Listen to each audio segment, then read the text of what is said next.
Hello friends, मैं शेखर पांडे इतिहास विषय के साथ टारगेट विद आलोक चैनल पर आपका स्वागत करता हूं। और कैसे आप सभी? उम्मीद है बहुत अच्छे होंगे। ठीक है, चलो अच्छा। देखो, कल हमने विधिवत क्लास की शुरुआत कर ली हुई थी और जो पहला टॉपिक है हमारा वो है प्राचीन भारतीय इतिहास के अध्ययन के स्रोत। तो आगे बढ़ जाते हैं उसमें। और जो हमारा टॉपिक है स्रोत का, तो मैंने आपको इसमें बताया था कि स्रोत दो प्रकार के होते हैं, साहित्यिक और पुरातात्विक। साहित्यिक स्रोत को दो भागों में बांट करके समझा जा सकता है, एक देशी साहित्यिक स्रोत और विदेशी साहित्य। देशी को भी दो भागों में बांट करके, एक धार्मिक और एक गैर धार्मिक या लौकिक। धार्मिक के अंतर्गत अगर देखा जाए तो पहला मुद्दा बनता है कि कितने प्रकार के धर्म प्राचीन काल में देखने को मिलते हैं भारत में। तो तीन प्रकार के धर्म। कौन कौन से? ब्राह्मण धर्म, बिल्कुल सही, बौद्ध धर्म और जैन धर्म। क्लियर? इतनी सारी बातें हमने कल बता दिया था। और अब वहां पे हम शुरू कर लेते हैं कि ब्राह्मण धर्म के अंतर्गत कौन कौन सी प्रमुख पुस्तकें हैं जिससे हमारी जानकारी प्राचीन काल के संदर्भ में बनती है। तो इस संदर्भ में पहला जो मुद्दा है हमारा वो है ब्राह्मण धार्मिक साहित्य। कल मैंने एक चार्ट के माध्यम से आपको सारी चीजें बता दी थी, कौन कौन सी चीजें इसके अंतर्गत देखने को मिलती हैं। इसमें जो पहला मुद्दा है वो है वेद को लेकर के। यही बातें हुई थी ना भाई? चलो, लेकिन वेद पढ़ने के पहले हम थोड़ा सा समझ लें कि वैदिक वांग्मय शब्द क्या है और वैदिक साहित्य क्या है। वैदिक वांग्मय का मतलब होता है कि वैदिक वांग्मय का मतलब होता है कि चार जो वेद हैं, चार जो वेद हैं, ऋग्वेद, सामवेद, यजुर्वेद और अथर्ववेद, ये चार वेद के साथ साथ चार वेद हो गए प्लस पेपर में सीधे सीधे अगर प्रश्न पूछ लिया जाए कि निम्नलिखित में से कौन वैदिक वांग्मय में शामिल नहीं है या निम्नलिखित में से कौन शामिल है, सीधे सीधे प्रश्न बनता है। तो वैदिक वांग्मय में चार वेद के साथ साथ आपको मैंने बताया था ब्राह्मण ग्रंथ, ब्राह्मण ग्रंथ के साथ साथ आरण्यक ग्रंथ, आरण्यक प्लस उपनिषद, इसके साथ साथ वेदांग और सूत्र साहित्य, वेदांग प्लस सूत्र साहित्य। ये कुल 5 चीजों से मिलकर के ये वैदिक वांग्मय बना हुआ है। वैदिक वांग्मय का मतलब कि वेद से संबंधित जो भी चीजें ग्रंथ के रूप में दिखाई पड़ती हैं सबको वैदिक वांग्मय में समाहित किया गया है। ये चार वेद हो गए, पहला मुद्दा ब्राह्मण ग्रंथ, दूसरा आरण्यक, तीसरा उपनिषद, चौथा और वेदांग और सूत्र साहित्य। ये कुल 5 मुद्दे वैदिक वांग्मय में देखने को मिलता है। इसके बाद जो अगला मुद्दा है वो है वैदिक साहित्य। वैदिक साहित्य, वैदिक साहित्य में ध्यान में रखेंगे सिर्फ एक ये वाला मुद्दा शामिल नहीं होता है और ऊपर के चारों शामिल होते हैं, वेद, ब्राह्मण ग्रंथ, आरण्यक और उपनिषद। वैदिक साहित्य का मतलब क्या है? वैदिक साहित्य का मतलब क्या है कि ऐसे ग्रंथ जिनसे हमें वैदिक काल की जानकारी मिलती है। अब वैदिक काल की जानकारी के हमारे पास स्रोत क्या क्या हैं? तो वैदिक काल की जानकारी के हमारे पास जो स्रोत हैं जिन्हें वैदिक साहित्य कहा जाता है वो है चार वेद पहले तो, प्लस ब्राह्मण ग्रंथ, प्लस आरण्यक, प्लस उपनिषद। ये चार चीजें वैदिक साहित्य के नाम से जानी जाती हैं। वैदिक साहित्य में ये चार चीजें शामिल हैं, वेद, ब्राह्मण ग्रंथ, आरण्यक और उपनिषद। तो वैदिक वांग्मय और वैदिक साहित्य में एक मुद्दे को लेकर के अंतर दिखाई पड़ता है, वेदांग और सूत्र साहित्य को लेकर के। वैदिक वांग्मय में वेदांग और सूत्र साहित्य शामिल किए गए हैं। इनकी रचना महाजनपद काल के दौरान देखने को मिलती है, अर्थात वैदिक काल के बाद। इस वजह से वैदिक साहित्य में इनको शामिल नहीं किया गया है, वेदांग और सूत्र साहित्य को। तो ऊपर के जो चार मुद्दे हैं, वेद, ब्राह्मण ग्रंथ, आरण्यक और उपनिषद, इनको वैदिक साहित्य के नाम से जाना जाता है। अब बारी बारी से वेदों के बारे में, ब्राह्मण ग्रंथ के बारे में, आरण्यक, उपनिषद, इन सारे के बारे में हम देखना शुरू करते हैं। तो पहला मुद्दा हमारा निकल करके आ जाता है वेद? पहला प्रश्न, वेद हमारे सर्वप्राचीन धर्म ग्रंथ हैं। सबसे पुराना साहित्यिक अगर ग्रंथ पूछा जाए भारत के संदर्भ में तो वो है वेद। वेद को अपौरुषेय, बिल्कुल परीक्षा पॉइंट ऑफ व्यू से देखा जा रहा है कि किस किस प्रकार के प्रश्न बनते हैं या क्या प्रश्न पूछा जा सकता है, तो वेद को अपौरुषेय कहा जाता है, वेद को श्रुति कहा जाता है, वेद को संहिता भी कहा जाता है। तीन टर्म निकल करके आते हैं वेद के संदर्भ में। वेद को अपौरुषेय कहा जाता है। अपौरुषेय का मतलब है पुरुष की, सामान्य व्यक्ति की क्षमता से बाहर का। मतलब क्या है भाई? मतलब यह है कि वेद की रचना किसी सामान्य इंसान के द्वारा नहीं हुई है, तो फिर वेद आया कहां से? ऐसा कहा गया है कि कुछ ऋषियों को ब्रह्मा जी ने मंत्रों के प्रकाश के रूप में वेदों का ज्ञान कराया था। मंत्रों के प्रकाश के रूप में वेदों का ज्ञान कुछ ऋषियों को ब्रह्मा जी ने कराया हुआ था। ये कुछ आध्यात्मिक बातें हो गई। तो वेद कोई सामान्य व्यक्ति लिखा हुआ नहीं है, लेकिन वेद व्यास एक जो आध्यात्मिक व्यक्ति हैं उनका नाम निकल करके आ जाता है। लेकिन वेद व्यास को ध्यान रखने की बात है, वेद व्यास ने लिखा हुआ नहीं है वेदों को, वेदों का संकलन किया हुआ है। लिखना और संकलन करना दोनों में अंतर होता है। वेदों को लिखने का श्रेय वेद व्यास को नहीं है, बल्कि संकलन लिखने के ही रूप में है। लेकिन वेद व्यास ने पहली बार वेदों को नहीं लिखा, बल्कि वेद से संबंधित जो भी ब्रह्मा जी ने बातें कुछ ऋषियों को बताई, उनको इकट्ठा कर दिया, उनको संकलित कर दिया। संकलन का मतलब यह है। तो वेद व्यास संकलन करता है, न कि लेखक है वेदों के, ध्यान में रखेंगे। अपौरुषेय, सामान्य पुरुष की क्षमता से बाहर का ये था वेद, इस वजह से वेदों को अपौरुषेय कहा गया है। श्रुति इस वजह से कहा गया है क्योंकि प्राचीन काल में जो वेदों का ज्ञान कराया जाता था स्टूडेंट्स को गुरुओं के द्वारा, वो सीधे सीधे होता है कि बोल बोल करके, अर्थात मौखिक रूप से वेदों का ज्ञान गुरुओं के द्वारा शिष्यों को कराया जाता था। श्रुति का मतलब है सुन सुन करके, मौखिक रूप से वेदों का ज्ञान होना। टीचर क्या करते थे गुरुकुल परंपरा में? प्राचीन काल में जो भी ऋषि महर्षि होते थे वो किसी बात को बोलते थे, और जो सामने उनके शिष्य होते थे, बच्चे होते थे, वो उनको रट रट करके, बोल बोल करके रटते थे। इस वजह से इसको श्रुति कहा गया है। सुन सुन करके वेदों का ज्ञान होना। संहिता, संहिता का मतलब क्या है? मंत्रों का समूह, ग्रुप ऑफ मंत्रास। संहिता का मतलब होता है मंत्रों का समूह। तो चूंकि वेद में मंत्र ही लिखे हुए हैं, मंत्र ही दिए गए हैं, श्लोक लिखे हुए हैं, इस वजह से इन्हें संहिता भी कहा जाता है। दूसरी बात कि वेद का अर्थ क्या है? तो वेद का अर्थ है ज्ञान या जानना। वेद का अर्थ है ज्ञान या जानना। सीधे सीधे परीक्षा में प्रश्न पूछा जा सकता है, ऐसा प्रश्न आया नहीं है, लेकिन आपके लिए जरूरी है जानना। वेद का मतलब है ज्ञान होना या किसी बात को जानना, सिंपल सी बात। वेद में अगर देखा जाए तो वेदों की संख्या है कुल 4, ऋग्वेद, सामवेद, यजुर्वेद और अथर्ववेद। अब बारी बारी से इन सब के बारे में हम देख लेते हैं। ऋग्वेद,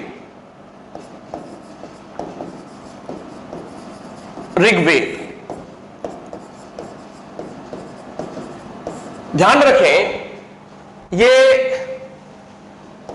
ऋग्वेद शब्द ऋचा शब्द से बना हुआ है। ऋचा, ऋचा का मतलब होता है कि छंदों का समूह, अर्थात ऋचा छंदबद्ध मंत्र। छंदबद्ध मंत्र सीधे सीधे शाब्दिक अर्थ है इसका। छंदबद्ध मंत्र का मतलब यह है कि सिस्टमेटिक मंत्रों को लिखना, सिस्टमेटिक व्याकरण को ध्यान में रखते हुए सिस्टम से मंत्रों की रचना, छंदबद्ध मंत्र ऋचा का मतलब होता है। इससे हमें क्या जानकारी मिलती है? ऋग्वेद से।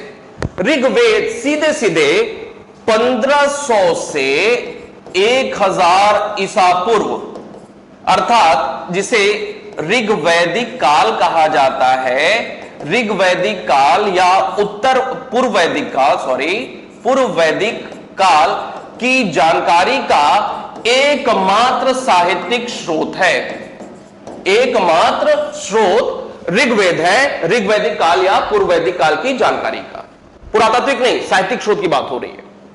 एकमात्र साहित्यिक स्रोत इस समय काल का ऋग्वेद है। इस कारण से ही पूर्व वैदिक काल को, अर्थात 1500 से 1000 ईसा पूर्व के समय काल को ऋग्वैदिक काल भी कहा जाता है। ध्यान रखें कि ऋग्वेद में क्या बातें लिखी हुई हैं। तो पूर्व वैदिक काल में अगर बात देखा जाए वैदिक काल की, तो चूंकि पूर्व वैदिक काल का जो समय था वो अर्ध यायावर शब्द का प्रयोग होता है वैदिक काल के संदर्भ में, चरवाहा किस्म का, घुमक्कड़ किस्म का समाज था। स्थायी जीवन जीने वाले आर्य लोग वैदिक काल, पूर्व वैदिक काल के लोग नहीं थे। आज यहां पे हैं, 2-4-5 दिन रहा, फिर कुछ दिनों के बाद कहीं और चले गए, फिर आगे बढ़ गए, फिर आगे बढ़ गए, कुछ दिनों के बाद, ऐसे इनका जनजीवन चलता था। क्योंकि तकनीक का, विज्ञान का विकास नहीं हो पाया था, इस कारण से यह जो भी भौतिक घटनाएं होती थी, प्राकृतिक जो भी घटनाएं होती थी, उन बातों को यह समझ नहीं पाते थे। जैसे आज यहां पे हैं, अचानक से देख रहे हैं किसी समय काल में सूर्य दिखाई पड़ रहा है, कुछ समय बाद सूर्य अस्त हो जा रहा है, गायब हो जा रहा है। अब वो समझ नहीं पा रहे थे, अब ज्योग्राफी का ज्ञान नहीं है उनको, विज्ञान तकनीकी जानकारी, वो समझ नहीं पा रहे हैं कि आखिर ये हो क्या रहा है। अचानक से कभी ऐसा हुआ कि बादल जो है बिल्कुल काला सा हो गया, अचानक से आवाज आने लगी गड़गड़ाहट की, डर गए वो, ये हो क्या रहा है। अचानक से ऊपर से पानी गिरना शुरू हो गया, अब वो समझ नहीं पा रहे ये हो क्या रहा है। मतलब जो भी प्राकृतिक घटनाएं होती थी, भौतिक घटनाएं होती थी, वो समझ नहीं पाते थे। अब समझ नहीं पाते थे, इस कारण से उन्होंने इन सारी प्राकृतिक या भौतिक घटनाएं होती थी उनकी पूजा प्रार्थना करनी शुरू की, और यहीं से हमारे हिंदू धर्म का विकास देखने को मिलता है। इन चूंकि प्राकृतिक घटनाओं को वो समझ नहीं पाते थे, इस कारण से उन प्राकृतिक घटनाओं की पूजा प्रार्थना इन्होंने करनी शुरू की। तो ऋग्वेद में बेसिकली किस प्रकार के मंत्र हैं?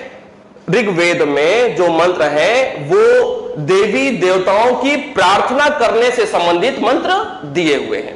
प्रार्थना से संबंधित मंत्र, पहला मुद्दा, प्रार्थना करने से संबंधित मंत्र दिए हुए हैं। अब ध्यान में रखना है कि ऋग्वेद में कुल कितने भाग हैं, परीक्षा पॉइंट ऑफ व्यू से महत्वपूर्ण है।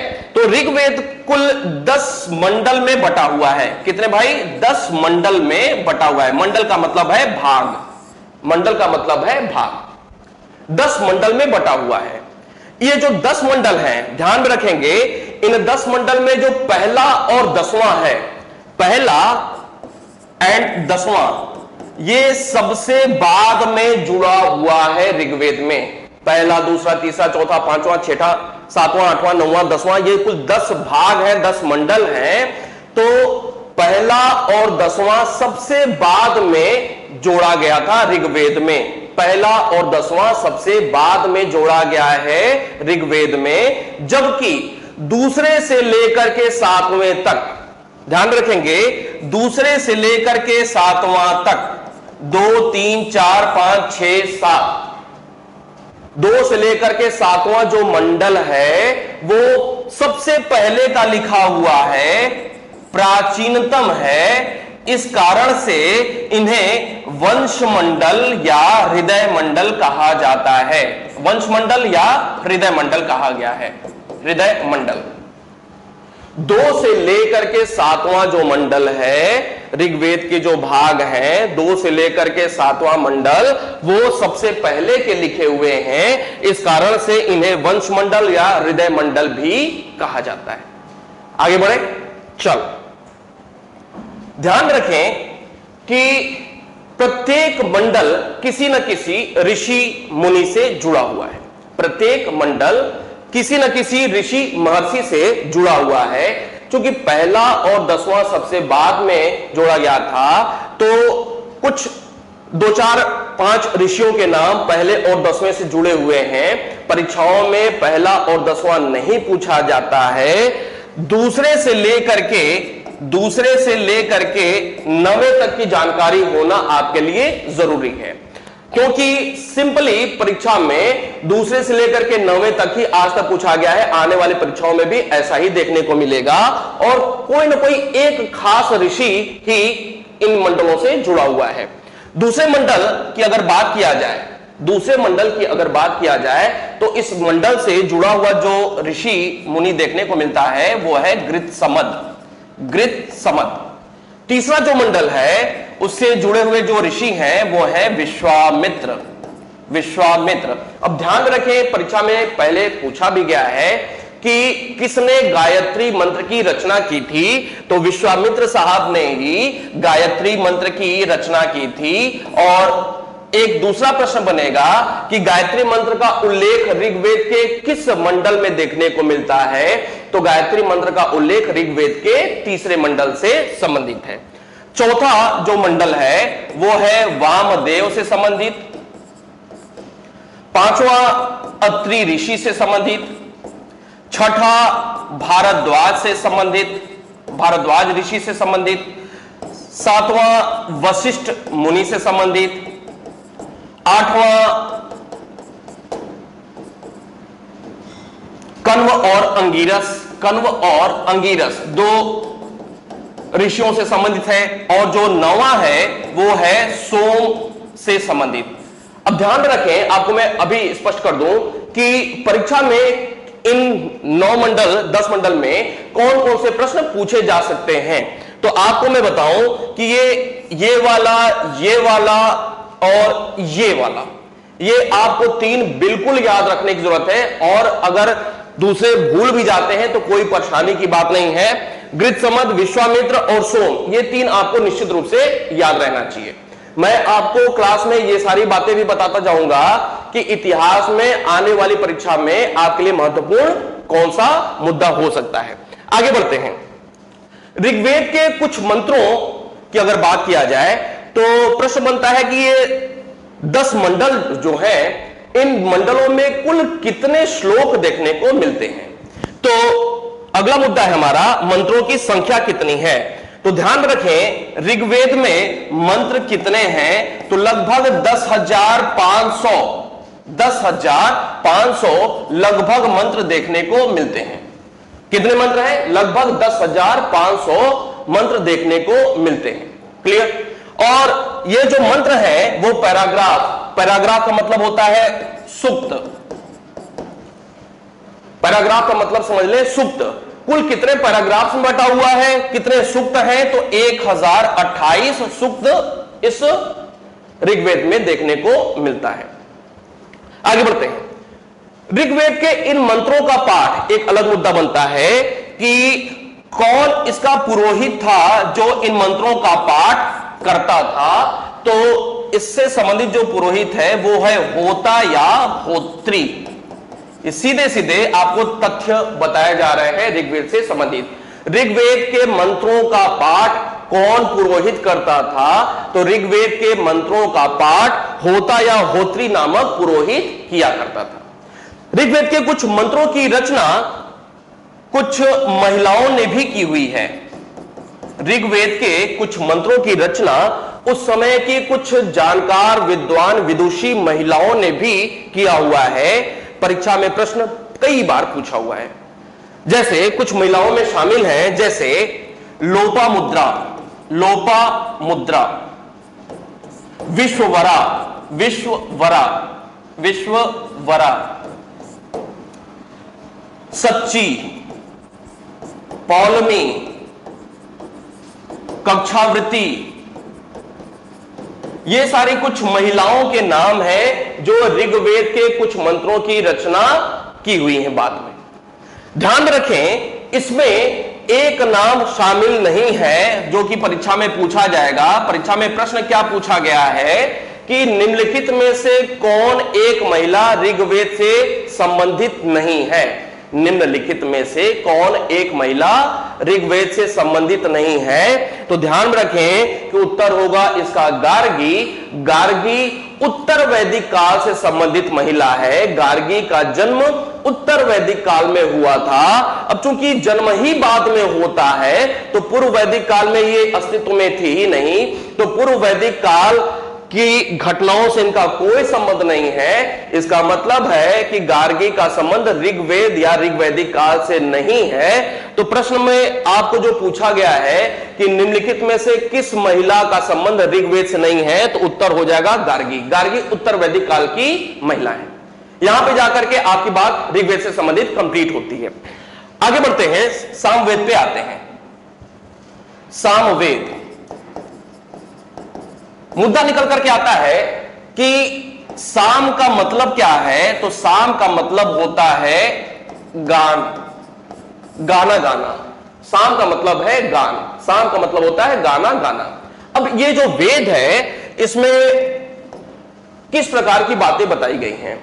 आप जैसे देखते होंगे कि आपके घरों में पूजा वगैरह जब होता है किसी खास विशेष दिन, तो महिलाएं या पुरुष गाना वाना गाते हैं, कीर्तन वगैरह गाते हैं। सामवेद वही बात करता है कि यज्ञ आदि जब होता था प्राचीन काल में, वैदिक काल की बात हो रही है, जब यज्ञ आदि हवन वगैरह होते थे तो उस समय कुछ मंत्रों को गाया जाता था। तो यज्ञ के अवसर पर जिन मंत्रों का गायन होता था वो मंत्र सामवेद में लिखे हुए मिले हैं।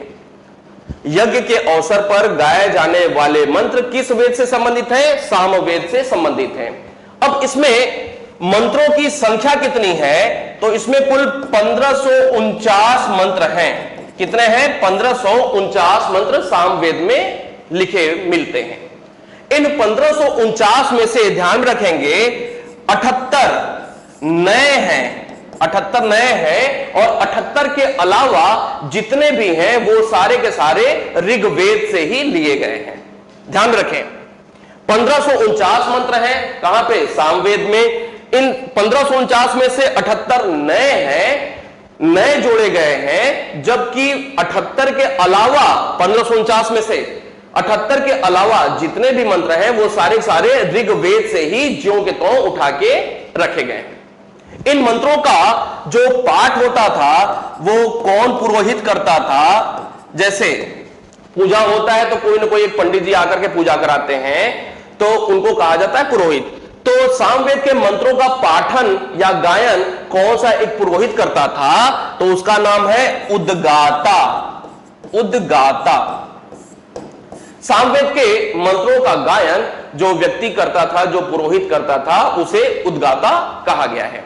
एक बात और कि भारत में प्रश्न क्या पूछा हुआ है? उद्गाता को लेकर के पूछा हुआ है सीधे सीधे पहले परीक्षाओं में। दूसरा मुद्दा बनता है कि भारत में संगीत की शुरुआत किस वेद से मानी जाती है? तो भारत में संगीत का आरंभ, भारत में संगीत शास्त्र या संगीत विधा का आरंभ सामवेद से ही माना जाता है। एक अंतिम मुद्दा सामवेद से संबंधित कि विभिन्न भारतीय ग्रंथों में जैसे अगर भागवत गीता की बात किया जाए तो भागवत गीता में अर्जुन ने कृष्ण से एक प्रश्न पूछा कि गुरुदेव, अगर मैं आपसे यह पूछूं कि वेदों में आप अपने आप को कौन सा वेद कहना पसंद करेंगे? तो श्री कृष्ण ने कहा कि मैं वेदों में सामवेद हूं। इसका मतलब क्या निकलता है? इसका मतलब यह है कि न सिर्फ श्रीमद् भागवत गीता बल्कि अन्य बहुत सारे ग्रंथों में वेदों में जो एक वेद है जिसकी सर्वाधिक प्रशंसा हुई है वो है सामवेद। विभिन्न भारतीय ग्रंथों में सामवेद की प्रशंसा हुई है। बात जाकर एक सामवेद से संबंधित कंप्लीट होता है। अगला जो मुद्दा है वो है फिर यजुर्वेद। यजुर्वेद जो शब्द है वो जिस शब्द से बना हुआ है वो है यजुष। यजुष शब्द से बना हुआ है यजुर्वेद। यजुर्वेद यजुष शब्द से बना हुआ है और यजुष का मतलब होता है यज्ञ। यजुष का मतलब होता है यज्ञ। इसका मतलब यह एक ऐसा वेद है जो सीधे सीधे यज्ञ कर्मकांड से जुड़ा हुआ है। तो मुख्य विषय क्या है इसका मुख्य विषय है कि यज्ञ से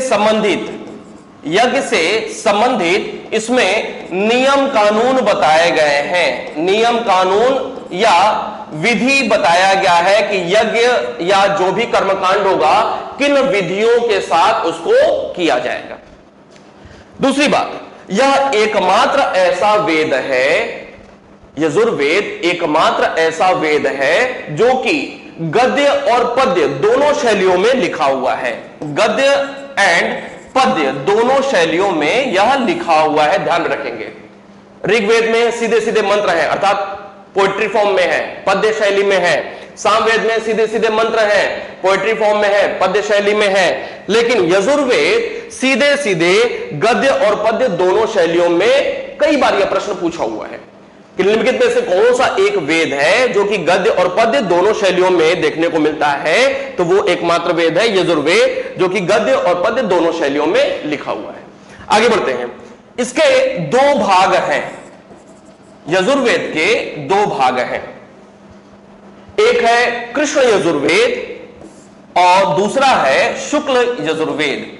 कृष्ण यजुर्वेद और शुक्ल यजुर्वेद। अभी एक पेपर हुआ था वीडियो का, आप में से बहुत सारे लोगों ने दिया भी होगा, अध्ययन नहीं कराया हुआ था। उस वीडियो के पेपर में प्रश्न पूछा हुआ है वाजसनेयी संहिता को लेकर के। तो ध्यान रखेंगे, लोगों को पता नहीं था, ध्यान में रखेंगे, शुक्ल यजुर्वेद को ही वाजसनेयी संहिता भी कहा जाता है। शुक्ल यजुर्वेद को ही वाजसनेयी संहिता कहा जाता है। यही सीधे सीधे प्रश्न पूछा हुआ था, वाजसनेयी संहिता कहा जाता है। फिर से आते हैं, यजुर्वेद यजुष शब्द से बना हुआ है जिसका अर्थ होता है यज्ञ। इसमें विषय क्या है यजुर्वेद का विषय? तो यज्ञ से संबंधित, यज्ञ कर्मकांड से संबंधित इसमें नियम कानून या विधि बताया गया है। यह एकमात्र ऐसा वेद है जो गद्य और पद्य दोनों रूपों में देखने को मिलता है। तीसरी बात, इसमें दो भाग देखने को मिलता है, कृष्ण यजुर्वेद और शुक्ल यजुर्वेद दो भागों में बटा हुआ है। शुक्ल यजुर्वेद को वाजसनेयी संहिता भी कहा जाता है। बात आगे बढ़ते हैं, ध्यान रखेंगे, ये जो पद्य है यहां पे यजुर्वेद में जो पद्य लिखे हुए हैं, श्लोक लिखे हुए हैं, उन श्लोकों का वाचन कौन पुरोहित करता था? तो ये जो पद्य है, इन श्लोकों का वाचन, इन मंत्रों का वाचन यजुर्वेद के जो पुरोहित करता था उसका नाम है अध्वर्यु। क्या नाम है भाई? अध्वर्यु। बहुत ही महत्वपूर्ण मुद्दा है, कई बार परीक्षाओं में पूछा हुआ है। यजुर्वेद के मंत्रों का गायन कौन पुरोहित करता था? अध्वर्यु नाम है उसका। आगे बढ़ जाते हैं, बात यहां पे यजुर्वेद की कंप्लीट होती है। अगला मुद्दा है हमारा अथर्ववेद। अथर्ववेद मूल रूप से इसमें दो प्रश्न बनते हैं परीक्षा पॉइंट ऑफ व्यू से देखा जाए तो, वहां पे पहुंचते बाद में पहले देख लेते हैं। अथर्ववेद कुल 20 भाग में बटा हुआ है, 20 भाग में बटा हुआ है और इसमें मंत्रों की संख्या है लगभग 6000 मंत्र हैं, लगभग 6000 मंत्र हैं अथर्ववेद में। अगली बात, इसका विषय क्या है? अथर्ववेद में किस प्रकार की बातें या किस प्रकार के मंत्र या किन मुद्दों से संबंधित मंत्र लिखे गए हैं? तो ध्यान रखें कि इसका विषय है भूत प्रेत से संबंधित, इसका विषय है जादू टोना से संबंधित, इसका विषय है चिकित्सा से संबंधित। हमने देखा ऊपर के जो 3 वेद हैं, ऋग्वेद, सामवेद और यजुर्वेद, इनका सीधा सीधा संबंध धर्म से है, पूजा प्रार्थना या यज्ञ से है। ऋग्वेद, सामवेद, यजुर्वेद का सीधा संबंध पूजा प्रार्थना या यज्ञ से है। लेकिन अथर्ववेद एकमात्र ऐसा वेद है जिसका संबंध यज्ञ या पूजा पाठ से नहीं है, बल्कि इसका विषय हो जाता है भूत प्रेत, जादू टोना, चिकित्सा संबंधी। यही कारण है कि अथर्ववेद को वेद त्रयी में शामिल नहीं किया गया है। वेद त्रयी में शामिल नहीं है कौन सा? अथर्ववेद।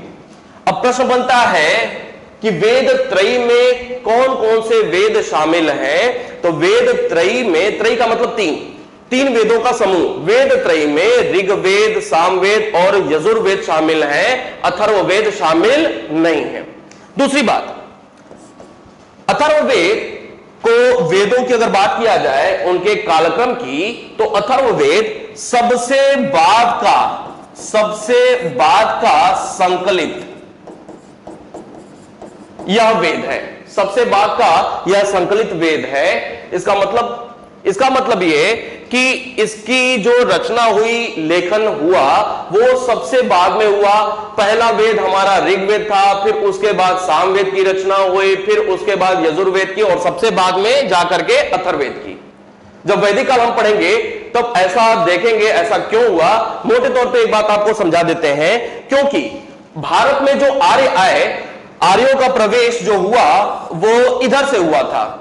ईरान, अफगानिस्तान भारत के मूल रूप से निवासी नहीं थे, आर्य यूरोपियन लोग थे, और समय के साथ दुनिया के इधर उधर भागों में वो माइग्रेट होते हैं। तो इसी क्रम में आर्यों की एक शाखा ईरान, अफगानिस्तान के रास्ते उत्तर भारत में प्रवेश करती है, और ये पंजाब होते हुए ये लोग धीरे धीरे समय के साथ आगे बढ़ जाते हैं। अब जिस वेद में इन स्थानों की चर्चा हुई है, कुछ वेद में इन स्थानों की चर्चा हुई है, तो आर्यों के आने के क्रम के आधार पर यह पता चलता है कि कौन सा वेद पहले लिखा गया। अब ऋग्वेद में इस स्थान की चर्चा है, ऋग्वेद में इस स्थान की चर्चा है, जबकि अथर्ववेद में इस वाले स्थान की चर्चा है। तो सिंपल सी बात है कि ऋग्वेद की तुलना में अथर्ववेद बाद का लिखा गया है। अब इसकी जानकारी कैसे होती है? सबसे बाद का है, इसकी जानकारी कैसे? क्योंकि अथर्ववेद में अंग, जो कि बिहार में पड़ता है, एंड मगध जैसे क्षेत्रों का उल्लेख मिलता है। इस कारण से यह पता चलता है कि यह सबसे बाद में लिखा हुआ वेद है। अंग और मगध जैसे क्षेत्रों का उल्लेख अथर्ववेद में है, इससे पता चलता है कि यह सबसे बाद में लिखा हुआ वेद है। आगे बढ़ जाते हैं। अगला मुद्दा है हमारा ब्राह्मण ग्रंथ। ब्राह्मण ग्रंथ वेद संस्कृत भाषा में लिखे थे और अधिकांशतः पद्य शैली में देखने को मिलता है। आपको अंदाजा है कि गद्य पढ़ना ज्यादा आसान होता है बनिस्पत पद्य के। पद्य को समझना थोड़ा सा मुश्किल हो जाता है। हिंदी में है तो थोड़ा ठीक है, लेकिन यही अगर संस्कृत में हो गया तो नीम चढ़ा करेला वाली स्थिति देखने को मिलती है। मतलब एक तो संस्कृत में ऊपर पद्य, गद्य रहता है, हिंदी में है कुछ ठीक है, लेकिन संस्कृत में और पद्य शैली में तो ये आम जनता को समझ में थोड़ा सा कम आता था। वेद में क्या बातें लिखी गई हैं आम जनता समझ नहीं पाती थी, कुछ खास ऋषि महर्षि ही उस बात को समझ पाते थे। आज भी ऐसा देखने को मिलता है। तो वेदों में क्या बातें लिखी हुई हैं, आम जनता को उस बात को समझाने के लिए वेदों में क्या बातें लिखी हुई हैं, आम जनता को उस बात को समझाने के लिए सरल गद्य शैली में ब्राह्मण ग्रंथों की रचना हुई। अर्थात वेदों के प्रति समझ बनाने के लिए, वेदों के प्रति आम लोगों की समझ बनाने के लिए गद्य शैली में ब्राह्मण ग्रंथों की रचना की गई। सिंपल सी बात। अब प्रत्येक वेद से जुड़ा हुआ कोई ना कोई ब्राह्मण ग्रंथ है, प्रत्येक वेद से जुड़ा हुआ कोई ना कोई ब्राह्मण ग्रंथ है। तो देख लेते हैं, एक तरफ वेद कर लेते हैं और एक तरफ ब्राह्मण ग्रंथ कर लेते हैं। ब्राह्मण ग्रंथ ऋग्वेद से संबंधित जो भी ब्राह्मण ग्रंथ लिखे गए हैं, जैसे एक है ऐतरेय ब्राह्मण और एक है कौशितकी, इस नाम से ब्राह्मण ग्रंथ ऋग्वेद के लिए लिखे हुए हैं। ऋग्वेद में जो भी बातें लिखी हुई हैं उन बातों को समझने के लिए दो ब्राह्मण ग्रंथ दिखाई पड़ रहे हैं, सरल गद्य शैली में लिखे हुए, ऐतरेय ब्राह्मण और कौशितकी ब्राह्मण। सामवेद से संबंधित देख लेते हैं। सामवेद से संबंधित जो ब्राह्मण ग्रंथ हैं आपको सीधे सीधे याद करना पड़ेगा। ये सामवेद से संबंधित जो ब्राह्मण ग्रंथ हैं वो है पंचविश,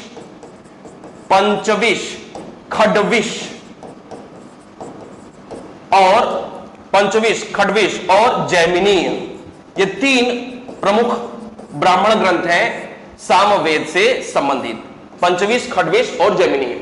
एक मुद्दा बनता है पीसेस पॉइंट ऑफ व्यू से कि पंचविश ब्राह्मण को एक और नाम दिया गया है, इसको कहा जाता है तांड्य महाब्राह्मण किसको कहा जाता है? पंचविश ब्राह्मण को ही तांड्य महाब्राह्मण भी कहा जाता है। आगे बढ़ते हैं, अब देखते हैं कि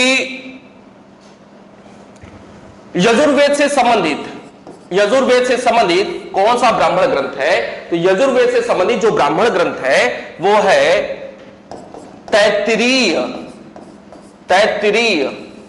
और शतपथ ब्राह्मण, ये बहुत ही महत्वपूर्ण है। आमतौर पे अगर ब्राह्मण ग्रंथ से संबंधित प्रश्न पूछा हुआ है पीसीएस में, लोअर में कहीं, तो वो शतपथ ब्राह्मण 80% बार यही आया है प्रश्न। तो सबसे महत्वपूर्ण मुद्दा हो जाता है शतपथ ब्राह्मण ग्रंथों में किस वेद से जुड़ा हुआ है? यजुर्वेद से जुड़ा हुआ है। शतपथ ब्राह्मण बहुत ही महत्वपूर्ण मुद्दा हो जाता है ब्राह्मण ग्रंथों में। सबसे बड़ा ब्राह्मण ग्रंथ है शतपथ ब्राह्मण, सबसे बड़ा ब्राह्मण ग्रंथ है शतपथ ब्राह्मण। आगे बढ़ते हैं, अथर्ववेद से संबंधित जो ब्राह्मण ग्रंथ है वो एक देखने को मिल रहा है गोपथ ब्राह्मण। दोबारा से वेदों के प्रति आम जनता की समझ बनाने के लिए सरल गद्य शैली में ब्राह्मण ग्रंथों की रचना की गई। प्रत्येक वेद से जुड़ा कोई न कोई ब्राह्मण ग्रंथ है। जैसे ऋग्वेद से संबंधित दो प्रमुख ब्राह्मण ग्रंथ दिखाई पड़ते हैं, ऐतरेय और कौशितकी। सामवेद से संबंधित पंचविश, खड्विश और जैमिनीय ब्राह्मण। पंचविश ब्राह्मण को ही तांड्य महाब्राह्मण भी कहा जाता है। यजुर्वेद से संबंधित जो ब्राह्मण ग्रंथ है वो है तैत्तिरीय और शतपथ ब्राह्मण। सबसे प्रमुख ब्राह्मण ग्रंथों की बात किया जाए तो वो है शतपथ ब्राह्मण, जिसका संबंध यजुर्वेद से है। सबसे बड़ा ब्राह्मण ग्रंथ शतपथ ब्राह्मण है, ध्यान में रखें। अथर्ववेद से संबंधित जो एक ब्राह्मण ग्रंथ है वो है गोपथ ब्राह्मण। मित्रों, आज यहां पे हम रोक लेते हैं, धीरे धीरे काम आगे बढ़ाते रहते हैं और कल इससे आगे फिर हम लोग बढ़ जाएंगे। उम्मीद करता हूं आप पढ़ाई अच्छे से करते रहेंगे और ध्यान में रखें कि चीजों को याद करना शुरू कर लें। कल से मैं शुरुआत के 10 मिनट आपसे प्रश्नोत्तर करना शुरू करूंगा। ठीक है, मिलते हैं, धन्यवाद।